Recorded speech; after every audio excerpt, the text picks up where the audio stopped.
অবশ্যই এই জায়গাতে কাজ করার সুযোগ আছে। এখন ধর্মীয় অনুভূতি এবং ধর্মীয় বিশ্বাস এটা যার, যার।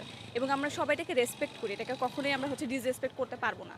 তো এইরকম একটা জায়গা থেকে আমরা বিশ্বাস করি যে আ গান, নাটক কিংবা অভিনয় এই জায়গাগুলো একান্তই ব্যক্তি পছন্দের জায়গা থেকে যারা আসতে চায় তারাই উঠে আসে। কিন্তু পর্দা মেইনটেইন করেও যদি সাংস্কৃতিক চর্চা করতে হয়, আমি মনে করি আপনার গবেষণা আছে, সেমিনার আছে, বিতর্ক চর্চা আছে, মান আছে। এগুলো বিভিন্ন জায়গায় আসলে নিজেদের ওই ধরনের বুদ্ধিবৃত্তিক চর্চাগুলো তারা অবশ্যই করতে পারে এবং এটা দুঃখজনক হলেও সত্য যে এতদিন ধরে আমরা আসলে এই ব্যাপারগুলো কত গুরুত্ব দেই নাই। গুরুত্ব দেই নাই এই কারণ থেকেই আমরা এখনও জাহাঙ্গীরনগরের টিএসসিতে মেয়েদের জন্য একটা নামাজের কক্ষ রাখতে পারি নাই। যার দরুন আমরা দেখি যে অনেক মেয়েই যারা আসলে এসে এখানে সংস্কৃতি চর্চা করবে, মাগরিবের বা আসরের নামাজ কাজা হয়ে যায়, এই জন্য তারা হল থেকে আসেন না। তো এই ধরনের যদি ছোট ছোট বিষয়গুলোকে একটু ক্যাটার করে এনে আনা যায়, আমার বিশ্বাস যারা আসলে ধর্মীয় বিশ্বাসে আছে তারাও তাদের বুদ্ধিভিত্তিক চর্চার জন্য হলেও এগুলোর দিকে এগিয়ে আসবে।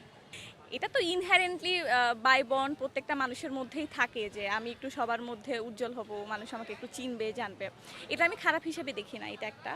দ্বিতীয় কথা এটাও সত্য কথা যে যারা এই সংস্কৃতি অঙ্গনে আছে শুধুমাত্র তারা এগুলো নিয়ে বেশি কথা বলে, বাকিরা আসলে কথা বলতে চায় না। বিকজ আমরা মনে করি এটা খুবই সার্টেন কিছু মানুষ যারা লিবারেল তাদের জন্য। তো আমার মনে হয় এই ন্যারেটিভটা এখন ধীরে ধীরে চেঞ্জ হওয়া শুরু করেছে। আপনি দেখবেন যে এখন অনেকেও নেকআপ পরা, বোরখা পরা, অনেকেই যে মুখে দাঁড়িয়ে আছে, পাগড়ি পড়ছে, এই ধরনের মানুষটাও সামনের দিকে এগিয়ে এসেছে অনেক ধরনের কাজে। বিশেষ করে বিতর্ক অঙ্গনগুলোতে দেখবেন এমন মানুষ অসংখ্য আছে। তো আমরা বিশ্বাস করি এই ন্যারেটিভগুলো আস্তে আস্তে ধীরে ধীরে চেঞ্জ হবে এবং এই মানুষগুলোকে আমরা ইনক্লুড করতে পারবো।